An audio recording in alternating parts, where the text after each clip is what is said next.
Okay, welcome once again to Climate Solutions Live. This is the last Climate Solutions Live of the year.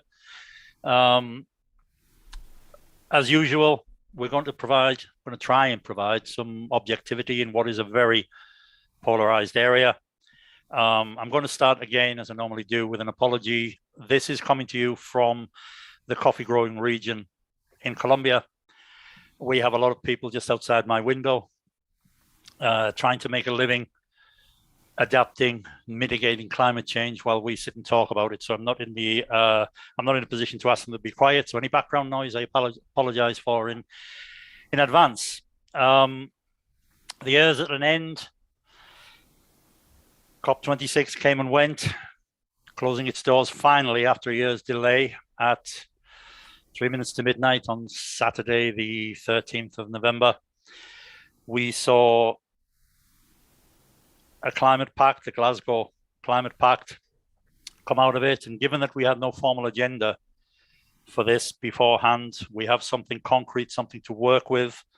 My email or our email at CSL, and not one being, has been full with people split right down the middle as to whether the summit was a success or an abject failure. A lot of people were very disappointed at the language that was finally inserted into the agreement, the phasing down as opposed to phasing out of coal.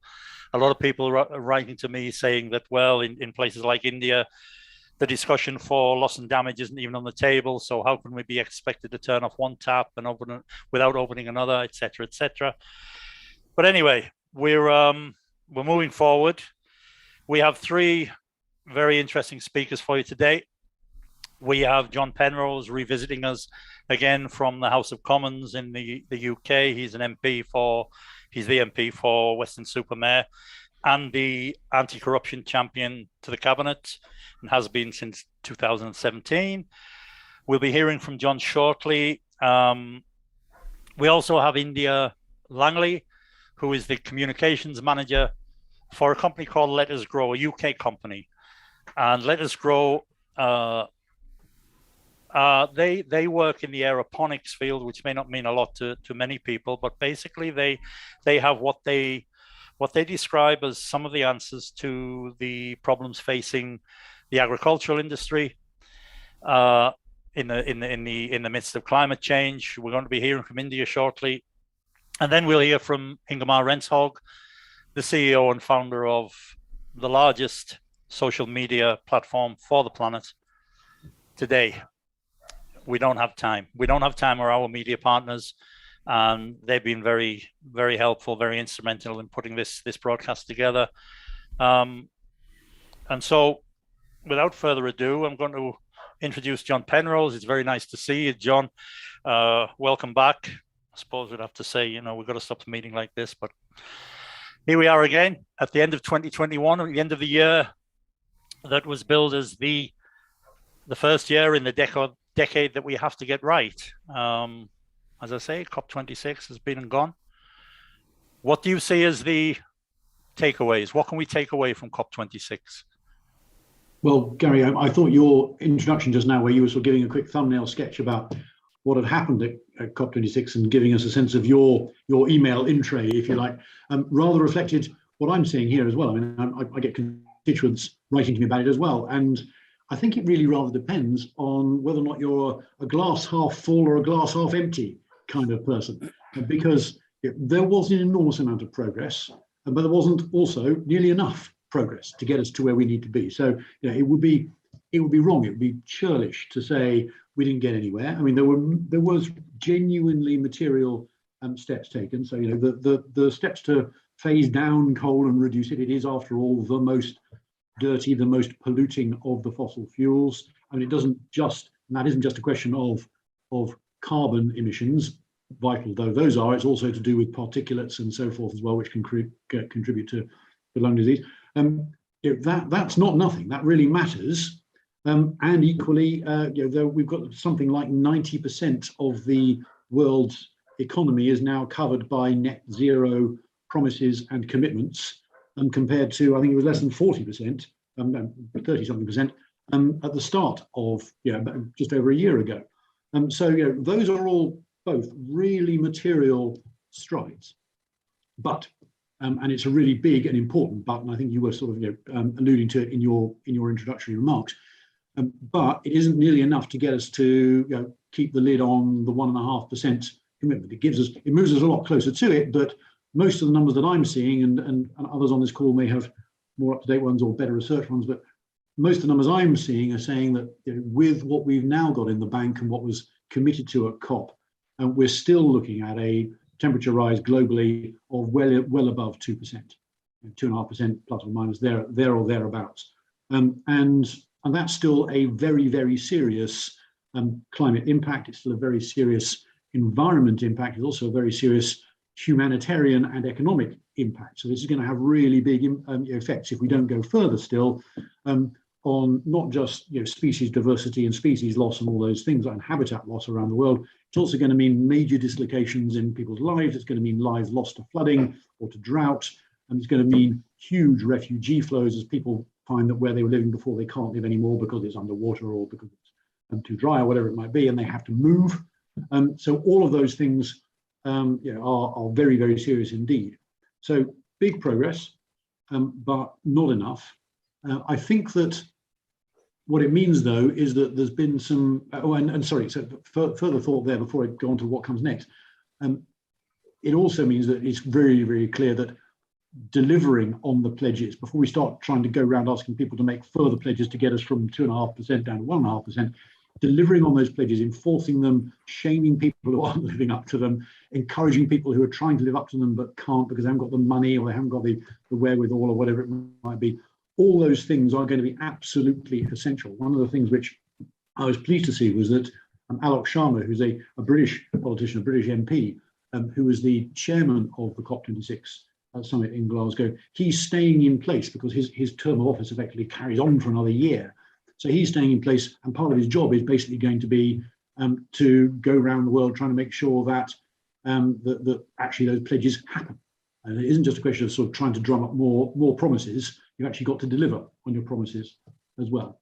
But what is also clear, Gary, is that we're going to need some more promises, some more pledges, and because, for example, some of those promises to get to net zero are quite long dated promises. I mean, the UK promised to get to net zero by 2050, but some other countries are not promising to get there till years, decades afterwards. And the slower we move, obviously, the higher the temperature globally can rise in the meantime.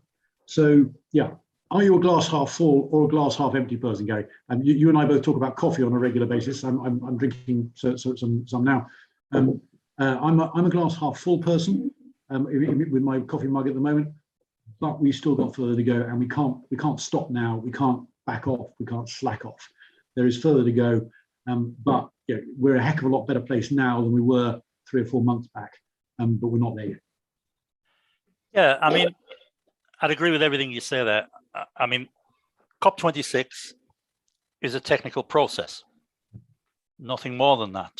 It's ministries that spend money, it's businesses that spend money, and it's individuals that can they play a part as well as businesses in changing things. The pledges, the ambitions, they're never going to be enough. Never going to be enough, because we're not going to solve COP26 in a conference room. I mean, I see loss and damage every single day of my life. I live among 560,000 coffee farmers, and I see their crops failing every day. And, the next step, as you say, is turning these pledges, turning these this ambition into reality. I mean, everybody seems to be, I saw the pressure that was put on Alok Sharma when he ceded to Bhupinder Yadav's, the India Environment Minister, when he ceded the language from phasing out of coal and fossil fuel subsidies down to phasing out down to phase down. But then I hear from people in India and people in Colombia, and Colombia is a major exporter of coal. They agreed to the text, to the wording, but they turn around to me and say, well, look, everybody's criticizing India, and China had some say in that, but everyone's criticizing India, and yet there's nobody even, or should I say, the US at least, won't even talk about loss and damage. And I understand why, I understand why, because you open that particular Pandora's box, that door, and suddenly we're talking about unlimited reparations, et cetera, et cetera. But I have friends in India who work in the coffee fields, and they say to me, why should we turn off that tap producing coal when you're not even going to discuss how we open this tap, loss and damage? So I don't know. I am a glass half full type of person. I'm also a realist. The pledges, the ambition, they mean nothing without follow-up. And that's why people like you, we're delighted that you come back and you'll talk about this. I'm a personal believer that we should talk to everybody, including oil companies, everybody. Dialogue is the first step. And that is the first step in the summit. The UN, sorry for blathering on, but the UNFCCC, the United Nations Framework Convention on Climate Change, they have the unenviable task of overseeing and administrating everything that comes out of this summit. And now's the time for action. Now's the time we've got to do something. We're 1 year into the decade where everyone tells us, if we get it wrong here, this is going to be devastation. We're now looking at long-term finance over the next 3 years, negotiations over the next 3 years.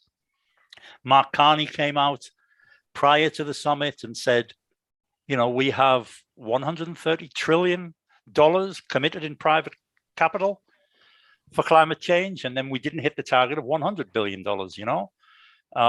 So in answer to your question, John, a long way of putting it, I am a half full type of guy. I believe in dialogue, but dialogue's only a start, I'm completely with you on that. Talk is cheap, as the saying goes. But that's the reason why I'm pleased that Alok Sharma and others are not letting go of this. They've got to be dogs with a bone, haven't they? They've got to make sure that the policies are delivered on. Absolutely. I mean, I was, he was very, very emotional when he was being pressed on the seeding of that language, and for me, that's a good thing. It's not. This is not just a political issue. It's not about individual viewpoints or anything like that. We're all in this together. And Alok Sharma took a lot of pressure, and he handled it, I think, as well as he possibly could have. And given that we didn't have a formal mandate for this climate pact, the Glasgow climate, we have something to work with, and let's see what happens from here. What's your feeling on it? Do you think that the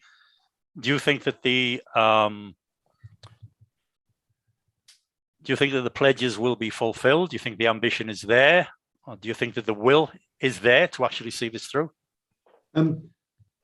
I think if it follows the normal rules of international treaties, most countries will do chunks of what they've promised, but it's almost certain that not every country will do everything they promised, I'm afraid. So yes, we should bank what they've promised and we should go after them and, as I said, be like dogs with a bone and not let go. But I don't think we should be surprised if some countries, particularly those with the biggest economic vested interests in the fossil fuel economy, and those with furthest to travel, I don't think we should be surprised if some of them come up short and will need more pushing and pulling and encouragement and carrots and sticks and all those things in order to get them to move. And that, I'm afraid, is part of the way the world is, rather than the way that you and I might like it to be. So I don't think we should be surprised by that. But I'd rather be here today than where we were 4 months ago before it all happened. Yeah, absolutely. I mean, I think this is the first time in almost 30 years of summits that we've actually addressed, actually spoke about the end of coal. Yeah. We should be thankful for that. There is an ambition gap. There was before the summit, and there is afterwards. There still is afterwards. It's telling, it's telling that the biggest delegation at COP26 were the oil and gas affiliates, the lobbyists. I'm not so sure about that. I was there. I didn't see them. And, really? Yes. I read that in the Economist. I mean, I beg to, I'm sorry. Who did you see, Mark? Who do you reckon? No, actually, I mean, I don't like the fossil fuel interest, and I would say like this: it is in their interest to destroy trust in the world and to discredit the COP meetings. Because what I saw in Glasgow was so many people that really want change, that really want to phase out fossil fuels and do radical stuff. I mean, it's super hard to get 197 countries to agree on all that, but if you think of the majority of the people there, it was not a lot of fossil fuel lobbyists there. I didn't quite see them actually, and I spoke to a lot of people. I mean, we did 197 hours of broadcast from Glasgow, so we really were in the center of the action. And I read this report where it was so many. The biggest delegation was fossil fuel interest. I looked into that report. I haven't read it, the whole thing, but I looked at it, and what I could see, I could be wrong. I hope I'm wrong, because I don't like when facts is twisted. My team, we were 7 people from the We Don't Have Time in Glasgow. We were part of the Swedish delegation, and the Swedish delegation was run by the Business Sweden, and that is a business community, half owned by the government, half owned by the companies. It's a trade organization. And when I read about that report in The Guardian, it states that all members of a trade organization count as fossil fuel interest. This is absurd. I mean, I was part of the Swedish delegation. We were only talking about green solution on stage. And I don't like to be called a fossil fuel lobbyist. So you saying that they counted you as a fossil fuel lobbyist? That would be ironic at the extreme. Yeah. So I maybe I'm wrong, but the way The Guardian was quoting this study, I'm counted as a fossil fuel lobbyist. And I'm not. You are, there's no hope for the rest of us. So what I see here is that it's so many interests out there that the fossil fuel industry, they don't like that 30,000 people get together and discuss on how we will end the fossil fuel era. They hate that. They're really scared of that. They really put a lot of energy to work against that. And how do they succeed with that? Yes, they will try to do everything they can to discredit this meeting. So I think actually it's in the interest of fossil fuel to say that the COP meeting was influenced by fossil fuel, because it was not. Fossil fuel interest was for the first time, no sponsors in fossil fuel were welcomed. And I think the British government did a great thing of actually not inviting them there. I think we should, of course, have a dialogue with the fossil fuel interest. I think it's not a bad thing if fossil fuel interests are visible in the COP meetings, because they're part of it. But they should not be the majority influencing the agenda. And they were not allowed to do this year, and therefore they suddenly try to discredit the whole meeting. And they use a lot of people in the environment movement to do that, because people was not inside that doors, so they don't know. And when they hear that it was the biggest delegation was from fossil fuel, they get mad. I will also get mad. I was mad when I was reading that, but when I figured out that I'm part of it, this isn't true. So I mean, COP meetings will never solve the climate crisis, but if we don't have trust in the world to have everyone meeting and talk about this, we will never solve this. So we can't discredit the United Nations that are keeping the world together to have talks about this, because what's the alternative? It's no meetings, it's war. Mm-hmm. So I just wanted to add that. No. I mean, I didn't actually read that as a bad thing. When I read it in The Guardian, that they were saying that, I think it was 503 oil and gas affiliates, lobbyists, should we say, affiliated to the oil and gas. I saw that as sort of recognition that this is no longer a niche subject, you know. So I didn't read it in sort of a discouraging. So it didn't discourage me reading that. It was sort of, well, look, maybe these people now are starting to realize the future is a little bit different, you know. I don't know, but yeah, it's good to hear, John. You seem to firmly believe that the ambition's there, the willpower's there to change all of this, and that the pledges will be followed through. I mean, do you get involved with climate action, you know, matters on climate action on a day-to-day basis? Is it something that you take a particular interest in? It's an area where I get worried about it, because bad behavior around climate action is one of those things. It's like wildlife crime or whatever it might be, and smuggling, where it's a sort of strong contributor to corruption, and I care very deeply about anti-corruption more broadly. So this is sort of a facet of that. But there are plenty of people, I think it's a sort of a cross-party issue in the UK, I'm pleased to say, who are, all of us are sort of pretty strongly committed to getting to net zero. The question here in the UK, I think, is about how, and how we do that in a way which is as quick and affordable and economically practical as possible, rather than about if. So there's a pretty good cross-party consensus here. And all of us come at it from a different angle. You've got some people who are sort of deeply into the new technologies and how are we going to come up with green carbon or blue carbon or nuclear fusion or whatever it might be. And other people who are much more interested in saying, that forget all of that. How do we replace or improve and upgrade Britain's housing stock, because our buildings in this country are, on average, over a century old and weren't built to be terribly energy efficient, and certainly not anywhere near passive house standard. So everybody comes at it from a different angle, me included. But the good news is you find very few people now, I'm pleased to say, who are not committed in some way or another. And if you stand up with a sensible idea, you'll probably get good support right the way across the political spectrum. Although you may get people saying, well, why can't you go faster? But that's a high quality problem, I would argue, rather than anything else. Yeah, I mean, I was quite encouraged by the text that came out of the summit. I mean, we had 12 mentions of loss and damage in the past in the pact itself. At the end of the day, which is, this is what these people in the region where I am, in Colombia, this is what they want to hear.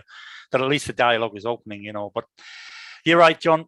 We have to change pledges and ambition into action. And I don't know, as long as we keep talking about it and keep the issue on the front pages, as long as we keep publicizing things, as long as people like we don't have time keep doing their bit. Yeah, absolutely. I mean, and I think you're right. I think the conversation has moved from whether there's an issue with climate change as to how we can deal with unabated emissions and how we can contribute to the effort to get down to 1.5 degrees above pre-industrial levels. This is going to be with us for a long time yet. These carbon dioxide is going to be in the air for 150 to 200 years yet, regardless of what we do. We just got to bring it down as best we can. John, thank you very much for joining us. I've got to go and introduce India. It's always a pleasure to hear from you. You're welcome back anytime. Thanks very much, I'll drop you a line from time to time. And as I say, keep up the good work. Nice to hear from you, and all the best for Christmas. Merry Christmas. Happy New Year in advance. Stay safe. Happy Christmas, everyone. Cheers. Thanks. Bye-bye. Okay. Our next guest is India Langley. She's with a company by the name of Let Us Grow. Let Us Grow are, I don't know whether they're pioneers of the aeroponics system. I remember reading about aeroponics back in the 1990s, when it was a NASA article, actually, when astronauts were growing crops in space without the use of soil, and comparing them to crops grown on Earth at the same time, and the results were very favorable. But India, are you with us there? Oh, yeah, I'm here. Hi, India. Nice to see you. Thank you for coming. You're very welcome. And the floor is yours. We're very interested to hear what you have to say about aeroponics and Let Us Grow. Wonderful, thank you. You were actually super on the nose with aeroponics. It was originally developed in the 1980s by NASA with the view of growing food in space. Okay. Well done on that one. So hi everyone, I am India. I head up the communications department at Let Us Grow. We are a company designing and building technology for indoor farms. So I've come here today to talk to you about agriculture, the environment, and indoor farming. Now, agriculture is in actually quite a unique and difficult position of being highly vulnerable to the impacts of climate change and biodiversity loss, what we've been talking about with COP26, as well as being a driver of both of those things. Now, the thing about farming is that it's big. It's really big. You just won't believe how vastly, hugely, mind-bogglingly big it is. 98% of the habitable land that we use for farming. And that means that everything that you think of as encroaching into our natural lands, whether that be mines or infrastructure or motorways or cities, all of that fits into the minuscule, tiny 2% of habitable land that we use. And because of its scale, agriculture is the leading cause of deforestation.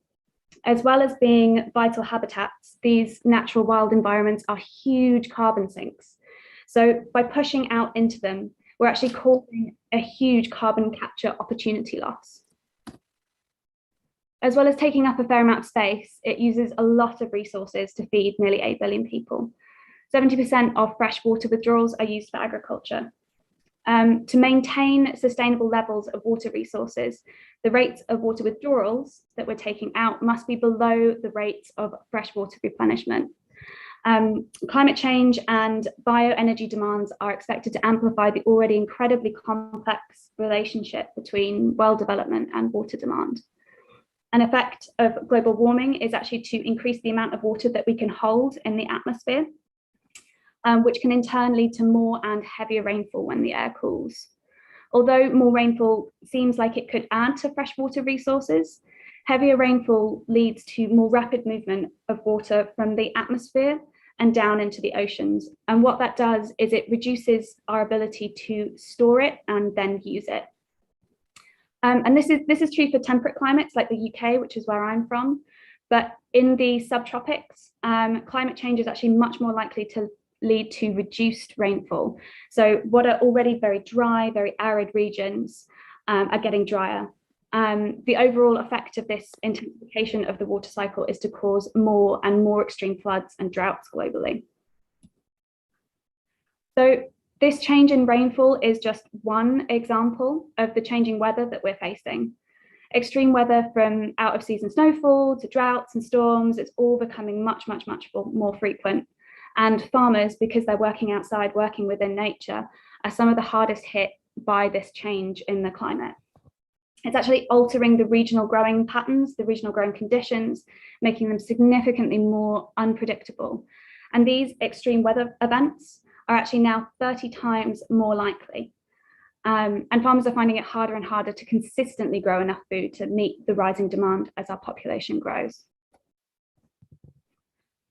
To feed nearly 10 billion people by 2050 at the current level of food production efficiency that we have now, we'd actually have to clear almost all of the world's forests. So what we need to do is find a way to feed a rapidly growing population that is both resilient to the changing climate and also reduces its impact on it. As well as looking to increase the total world calories, we need to increase production of nutrient-rich foods like fruits and vegetables. A way that we as humanity have attempted to do this in the past is by intensifying the way we farm in nature. This is something called the Green Revolution, but it has had pretty catastrophic impacts on our environment. So we think at Let Us Grow that maybe it's a time that we look to bring some of this intensification indoors and away from our wild spaces. Controlled environment agriculture is a proven method to sustainably intensify farming. High yields and low resource use take pressure off of our agricultural and natural lands. And by growing in a controlled space, you can protect crops from disease and pests, negating the need for pesticides and herbicides. It also shields crops from poor weather conditions, difficult climatic conditions, and it can also protect them from pests and disease, negating the need for pesticides and herbicides. It also shields crops from I just said that it just shields crops from climatic conditions, apologies. So through water recapture and reuse, you can also hugely reduce the water and fertilizer use and make sure that no fertilizer is running off into natural water environments like rivers and oceans, which can cause eutrophication. You can grow anywhere in the world without the need for fertile soil, meaning that there's no need to push out into nature. There are two main forms of controlled environment agriculture, or CEA, that I'm going to talk about today. You can see both of them on my screen right now. First is greenhouse farming.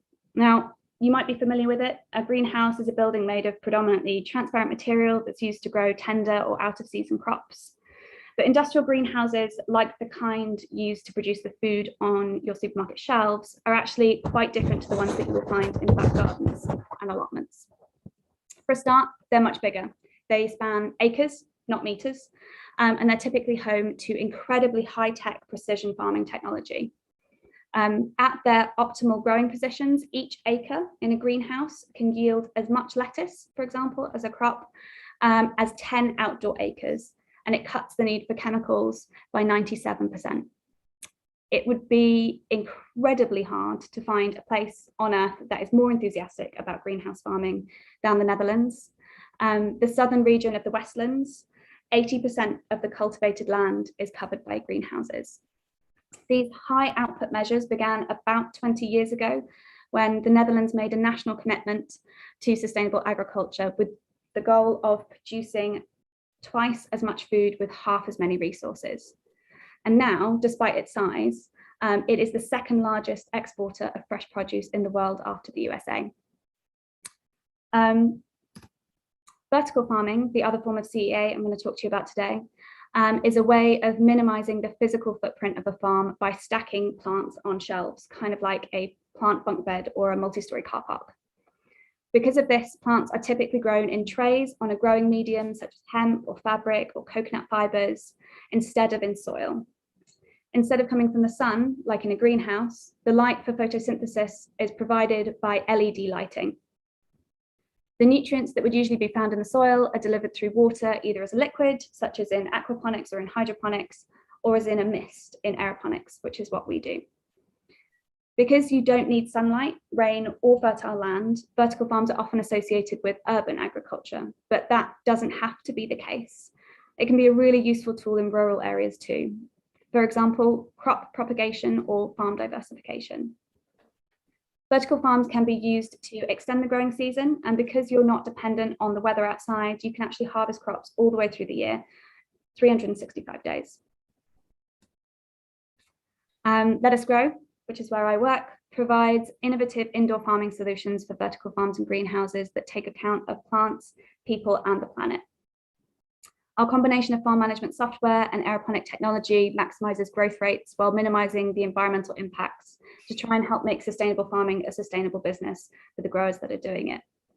Our growers and plant scientists and engineers all work collaboratively to ensure that our technology can better the lives of farmers and improve our food system. We very firmly believe that careful innovation in farming can make the world a much better place. And it's our mission, and always has been our mission, to reduce the waste and carbon footprint of fresh produce by empowering anyone, anywhere to grow delicious food near its point of consumption. So our technology enables plants to grow up to twice as fast as industry standard hydroponics, while using less water, less fertilizer, and zero pesticides. And all of this has been driven and validated by our team of plant scientists in a world-leading aeroponic research centre in Bristol. We focus our work on three main areas. First, research into controlled environment agriculture and plant science. Second, a software platform called Astara that can control, manage, and optimize a CEA facility. And finally, the development of aeroponic technology to increase the yields and profitability for growers. So I have here a little video of aeroponics in action. I'll just wait for that to start. Aeroponics is the process of growing plants in an air or mist environment without the use of soil. It's a little bit different from the usual method used in vertical farming, which is called hydroponics, which is where you submerge roots in a nutrient solution. Something a lot of people don't know about plants is that they respire like you or me. Pretty much everyone knows about photosynthesis, where a plant takes in carbon dioxide and light and turns it into energy, but they also need to breathe through their roots. Aeroponics much more closely mimics a natural soil environment that plants have evolved and adapted to, where you would have air pockets all around the roots. And by sort of recreating that environment, you can actually realize much faster growing rates and higher yields, making indoor farms more efficient than they would have been otherwise. And we've seen some pretty great results at our Aeroponic Research Centre. We've been running scientific trials, growing over 40 different crops, from microgreens to strawberries to tree whips, to characterize what their growth will be like within our systems. And what we've done is we've compared this data to hydroponic data to be able to show the significant increases in crop growth with our technology. Our aeroponic systems can as much as double the growth rate for certain crops, meaning that you can farm on a much smaller footprint. And as well as that, with recapture and reuse of water, we can use 30% less water than industry standard hydroponic systems, meaning that we can actually save fresh water. And because the growing medium is never submerged, it doesn't get very wet, which means we can reduce crop losses due to funguses and diseases. And all of this is hugely beneficial for the growers who are working to feed us all. Here is some examples of just some of the crops we've grown. Now, we know that we're not going to feed the world on fruit and veg alone. There are plenty of crops that it just doesn't make sense to grow indoors. But from a global perspective, we think that indoor farming is a really, really important piece of the puzzle. It has an amazing ability to take pressure off of our lands and take pressure off our resources by producing a portion of the food that we eat. But it needs to work alongside other sustainable farming practices outdoors too. And that's it for me. Thank you for listening. Does anyone have any questions? Or questions, as I like to say. It's my little vertical farming joke. Well, I have questions, India, but then again, I've always got questions. It was interesting to hear you say at the beginning of the presentation that this works anywhere in the world. Mm-hmm.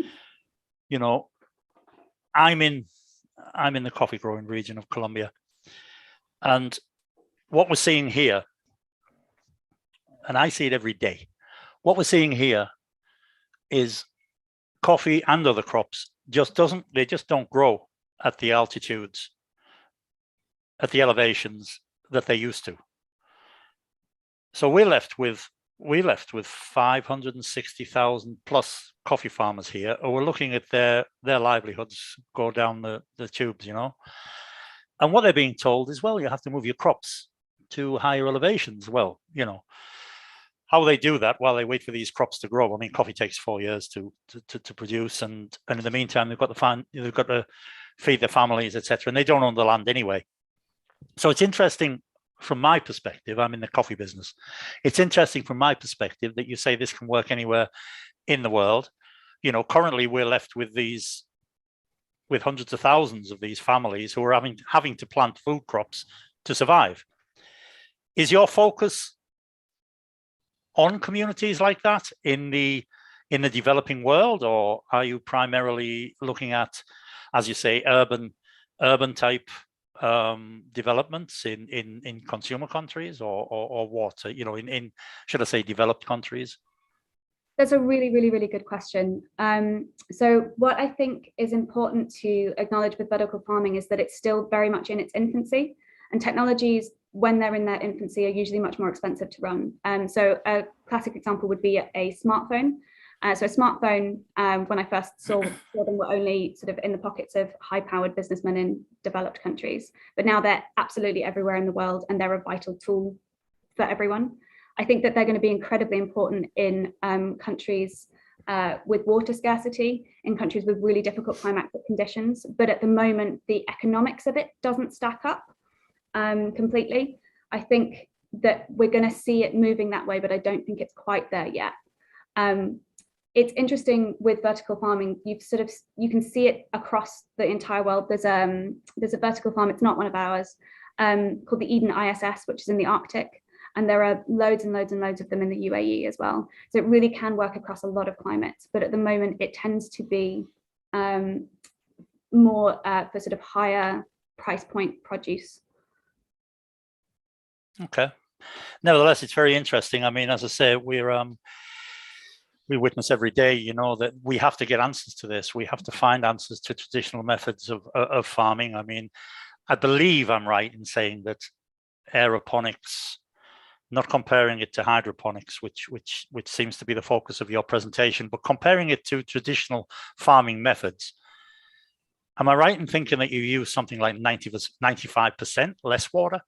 Yes. So because you're recapturing and reusing all of the water, pretty much the only water that would leave a system would leave in the crops, which is incredibly important as we're seeing water stress affecting more and more countries. Absolutely, yeah.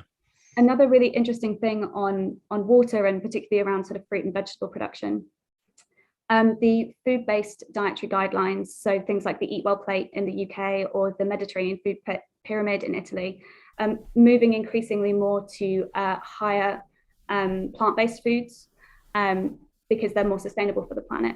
And they're more sustainable on a lot of different metrics around sort of carbon emissions, around energy use, around land use and things along those lines. But one of the things that isn't better for fruit and vegetables and sort of plant-based proteins is their water footprint, their blue water footprint specifically, so sort of fresh drinking water. So something really interesting about vertical farming and greenhouse farming, which is also incredibly water efficient, not quite as water efficient as a vertical farm, but still incredibly water efficient, is that you can reduce that blue water footprint for plant-based produce. Interesting. I mean, it's not, as I say, I mean, it was, I don't know, it must have been 15 years ago I started reading about aquaponics, and it was articles that NASA were putting out, and then the focus tended to move to hydroponics. And I know you can buy, lots of produce produced, through hydroponics in the supermarkets. Do you ever see this being rolled out across the world in the same way as traditional farming products? I mean, is it that scalable? Aeroponics specifically, or aeroponics specifically? Absolutely, 100%.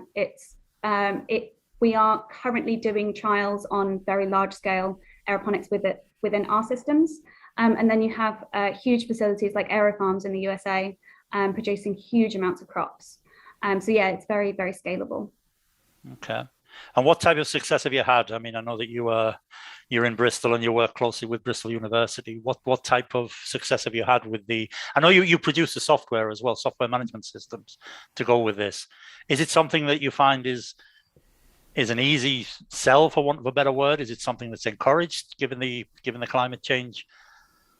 So something that I would say is that the UK is a little bit behind when it comes to controlled environment agriculture as compared to places like America. I would say that they're maybe 5 years sort of ahead of us with the sort of widespread acceptance and adoption of things like vertical farming, controlled environment agriculture. We've seen a lot of successes coming from, I guess, sort of people in the know, so places like N8 Agri-Food, a lot of universities showing a lot of interest in what indoor farming can do and sort of push us forwards. I was really delighted to read, there's an amazing book called Feeding Britain, who's written by Professor Tim Lang, who's the founder of the Centre for Food Policy in the UK. And he was very much advocating for the UK to shift over to a horticulture-based setup, that horticulture is not being invested enough in the UK. And that's going to be the driving force for us to feed ourselves a lot more sustainably going forwards. Well, thank you for a very, very interesting and fascinating presentation. I mean, the more I read about it, the more it leaves me shocked that the world doesn't know more about this, that it isn't something that is readily available in third world countries, developing countries like the one that I live in here. We've got to come up with an answer to this. Water scarcity isn't the only problem. I mean, we see soil degradation, the use of pesticides, et cetera, and aeroponics seems to address all of these matters. India, thank you very much for coming on Climate Solutions Live. As I say, we'll pay you a visit over the next few weeks. We'd love to publicize whatever it is that you do across the We Don't Have Time network. It's the biggest network for the planet. Your product fits in perfectly with their ethos. And thank you very much for coming, and have a Merry Christmas and Happy New Year, and enjoy Dubai. Oh, guilty. Goodbye. Thank you very much. Bye-bye, India. Okay, and our last guest today, I'm very pleased to say, is Ingemar Rentzhog, the CEO and founder of the world's biggest social media network, social network for the planet. We Don't Have Time. We are media partners too. We Don't Have Time. And Ingemar and the rest of the We Don't Have Time team were very, very, they were present at COP26, making endless broadcasts, and they have been since at the NOAA summit, the NOAA convention, should I say. Ingemar, same question to you as I gave to John Penrose. firstly, you know, welcome, and it's very good to have you here. Thank you for giving up your time. I know how busy you are. What can we take from COP26? What did you see there? Are you a half full, half empty glass type of guy? Should we be encouraged, or what? I think it was very right put. It's both good and bad, and it's really if you're an optimist or if you're a pessimist. But it's also about if you're a realist. I would say I think the glass is half full, I mean, if you haven't followed the climate discussion and the climate meeting and everything in a long time, you will be very surprised how bad the outcome from the Glasgow was. It was absolutely not good enough. But if you like me didn't have as high expectation of the result, it will be easier to be positive surprised, and I'm one of those actually. I mean, it was a big victory that coal and fossil fuels and the subsidies were even mentioned in the agreement. This was the first time we had those even mentioned in a climate text from United Nations, from the COP meetings. So we have this means that we have had 25 meetings before Glasgow where we didn't even mention the problem. Mm-hmm. So if you have that in mind, it was a big victory to have both coal and the subsidies for fossil fuel in the agreement. Yes, we had phase down instead of phase out, and yes, we had like phase down the inefficient fossil fuel subsidies. What the heck is efficient fossil fuel subsidies? It's insane. But I think that we should not underestimate the importance that the resistance from the fossil fuel interest was not enough to stop this to happening. I mean, it doesn't matter if you have phase down or phase out. What matters is that if you have coal, oil and gas and the fossil fuels mentioned in the agreement, and we have. The COP meetings will never solve the climate crisis. They will just contribute. I mean, it's a great place where people, leaders, and a lot of different kind of people, where everything from scientists to business people to activists to politicians are gathering and exchanging ideas and working on solution and having the kind of world rules changed a little bit. But it's not what's happening at COP what's important, it's what's happening in between the COPs that are doing the actions. That is important. And the political power is weak today in the whole world. So they really don't do as much. I mean, they are very influenced by economic interest or how they run their politics. They're not really listening to the people anymore. They're listening to big corporation and big interest. But even though it's quite interesting here, because if you could hear like people like Greta Thunberg is mentioning this blah blah blah thing, it's just talk in Glasgow at the COP meetings. Yeah, it's a lot of talk, but if the talk wouldn't matter, if the words would not matter, you would have not seen those leaders in that room negotiation 24 hours over time. I mean, if you follow the live stream from the last hours at COP, it was a real drama. You saw like John Kerry running around, India, China. It's a lot of things going on there. People was really nervous about what the outcome of all this. Why do people care if it's just blah, blah, blah? Right. The reason why people care and the reason why the fossil fuel interests now have lost and they're just going to continue losing. And this was the tipping point, I would say, is that words matter.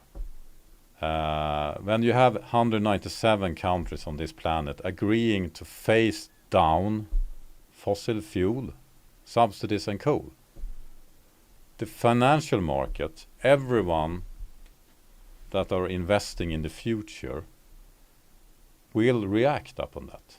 Because now it's a super big risk in investing in coal. And it doesn't really matter if you are having a risk of phase down or phase out, because the financial market, they hate uncertainties.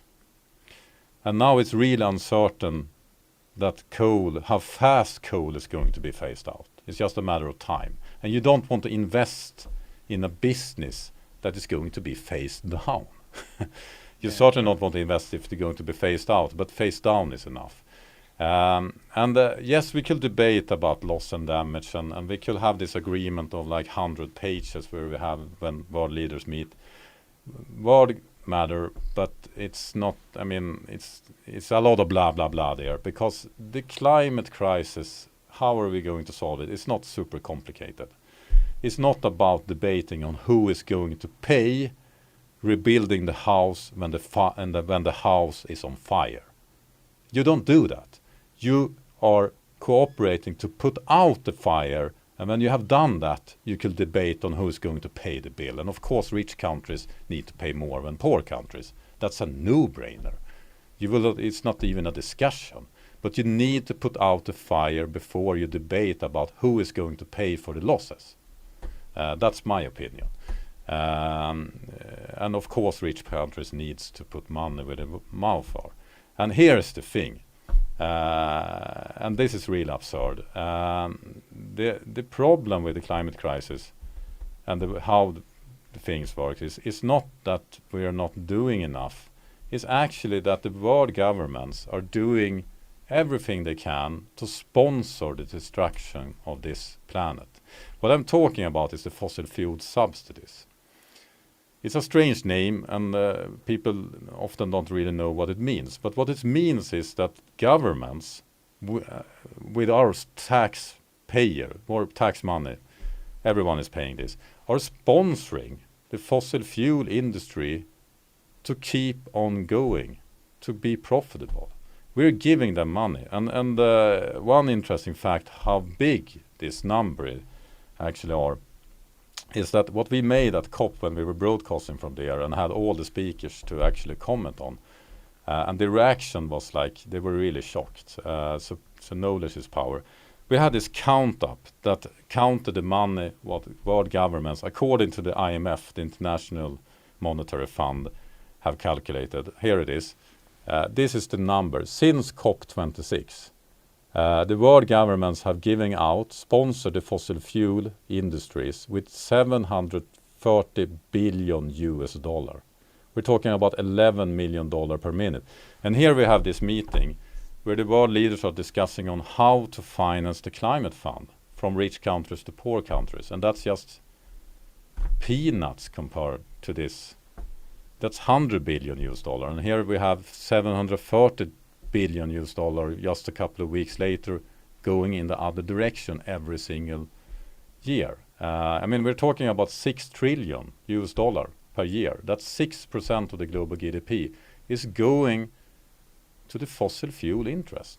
As long as this is happening, we're not going to see any change in the world at all. So we need to stop this money flow.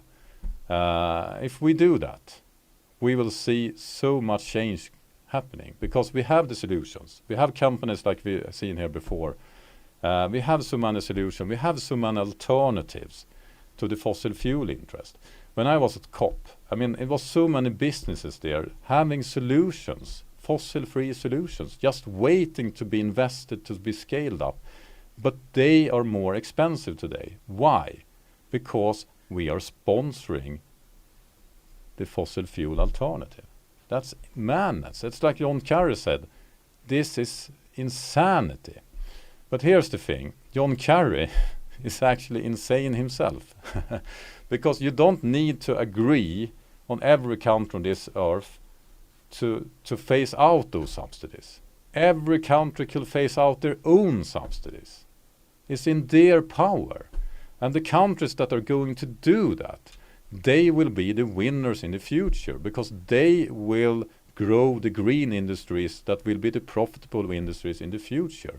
So here's an advice to John Kerry. You don't need to wait for China or India or anyone else. You can just do it in the United States of America. But they're unfortunately not doing it because they're stuck in this system of special interest having influence over Congress and having influence over so many decisions. And we need to put power, we need to help our political system to stand up to those special interests. And how do we do that? By actually giving information to the public so people knows about this. Everyone I've spoken to, and I've spoken to big business leaders, some of the richest families here in Europe I actually met in Zurich. And when they saw this count up, they were shocked. They didn't know it. So we just need to tell people about that we need to stop those sponsoring of fossil fuel. And if we tell enough people, we will see at the next COP, and we will see governments starting to act, and they don't need to agree with 197 countries to do the same. They just could start doing it, because the countries that are doing this, that are stopping the fossil fuel subsidies, those will be the winners. You will not win your business, you will not blossom as a country if you're investing in the old solutions, in the dirty solutions. You will win if you invest in the future, in the green solutions. So my advice here is, COP is great. Now so many more people knows about fossil fuel subsidies. Very few did know about this before COP, and that's the biggest victory. And by having 26 meetings before we are even mentioning fossil fuel and coal says a lot. But it also says that the first COP where we see this mentioning will be the most crucial COP, because that means that we're leaving the fossil fuel behind us. They couldn't resist having fossil fuel mentioned in the agreement. Yeah, after 30 years, almost 30 years of summits, the first time we ever saw any mention of this in any type of document to come out of COP. And as I said earlier, we didn't actually have a formal mandate for this pact. So there is a cause for celebration there.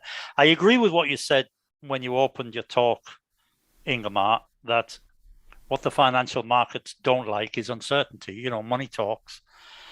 I really agree with that. And what you're saying, or what you seem to be trying to get across, and getting across very eloquently, is that this is a redirection of funds that's needed, as opposed to new finance, as opposed to new sources of finance. I mean, initially we went into COP, as I say, and Mark Carney, he the ex-governor of the Bank of England and Canada, he announced that we had 130 trillion committed in terms of private capital, and then we heard that the 100 billion annual climate pledge or target that was set 12 years ago, by the way, we didn't hit that. So initially it started off a little bit, which way, are you are you an optimist? Did you see this as good or bad? And there was a lot of debate there over whether this was all just hot air or what. But you firmly believe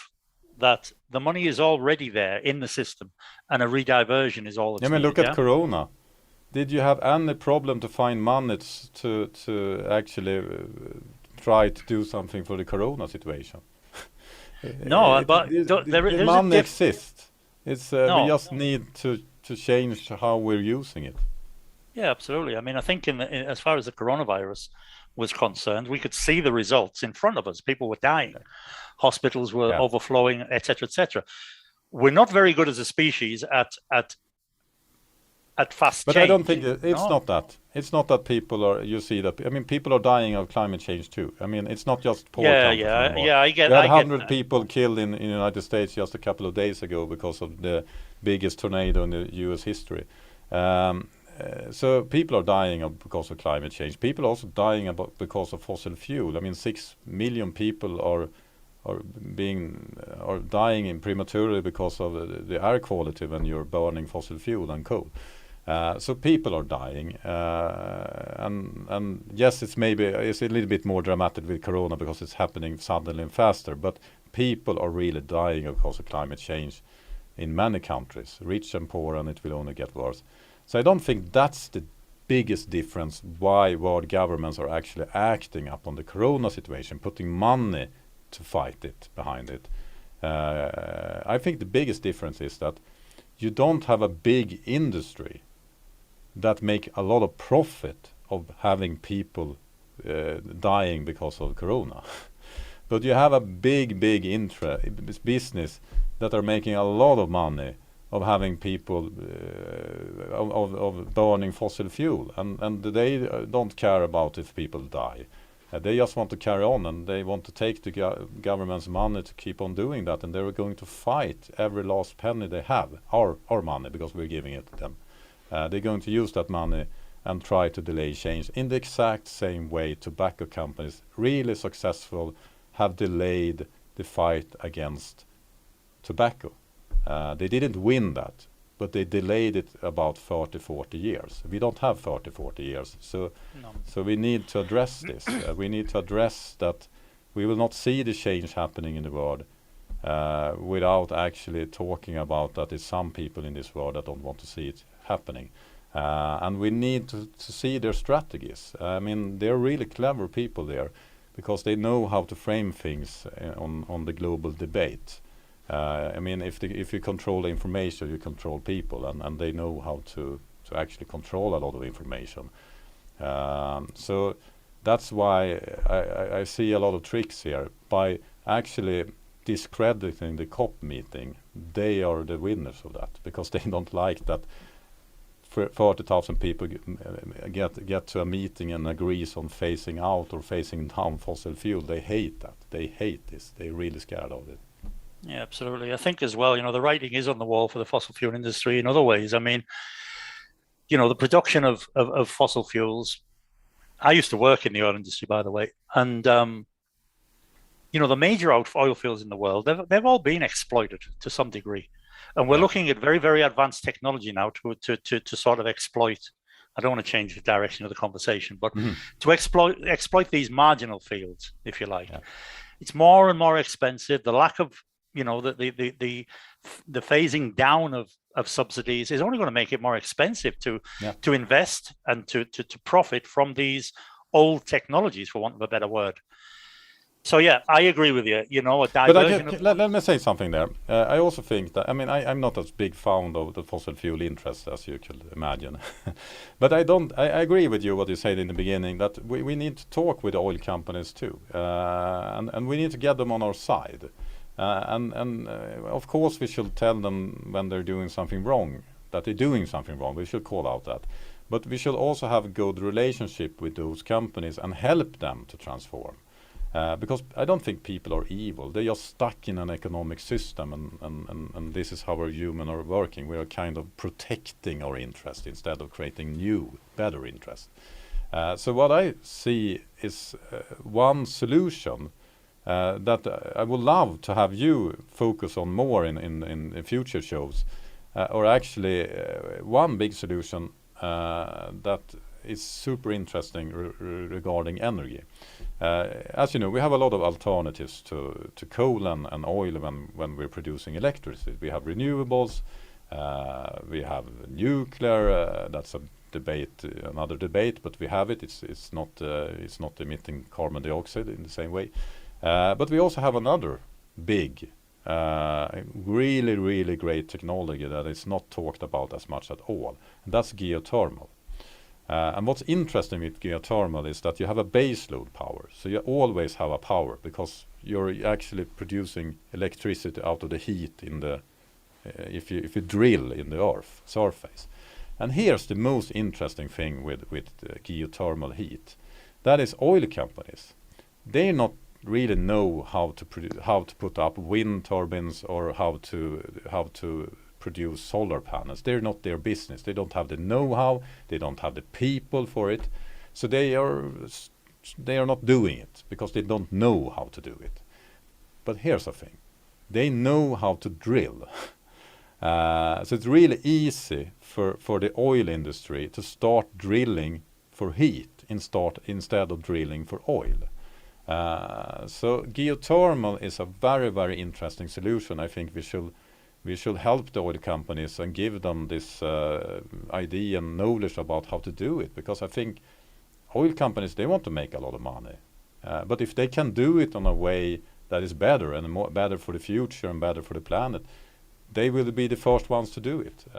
So I think the fossil fuel subsidies should be very clever about how we do instead. We should focus on the alternatives to oil, and if an oil company is transforming their business to something that is fossil free, we should celebrate that. And there's a danger here is to portray people in a whole business as enemies. I'm talking about fossil fuel interests, but I also realize that not all people in the fossil fuel industry wants to contribute to delay change. They maybe don't know that their industry is doing it. They are just making the salary out of it, and we need to get those people to be allied by us green people, and we need those people to be listened to internal, and we need to help them. Yeah, I think so. I think you just, by not including them in the conversation, you just foster resentment, and they double their efforts to shut you down. And you should include them in the conversation, but you should not let them control the conversation. No, absolutely. I mean, there is an argument there, that you're talking about geothermal energy. When an oil company drills, they produce something that isn't really in great demand by the world without a great deal of refinement. They refine these heavy crude oils. And when we get these oils that are used, these fuels that are used, like JP54 aviation fuels, they're heavily refined. So the processes actually exist, the technology exists, the knowledge exists within the oil majors to perhaps change their focus from these old fuels. Exactly. I agree with you. And we have another industry that is in the fore. They're in the forerun, and that's the car industry. They have been a huge problem to the climate and environment, and they are now going fully electric, and this is happening so fast. There's not going to exist a car company producing combustion car engine that will be big in 10 years, I think. This transition is business now. It's just in 2 years it's going to be cheaper to produce an electric car. No one who wants to buy an old car, old technology, instead of an electric car. If you have driven an electric car, you're never going back. It's a lot better. Yeah, especially if the fuel source is going up in price and it's not economically viable to drive the thing anyway.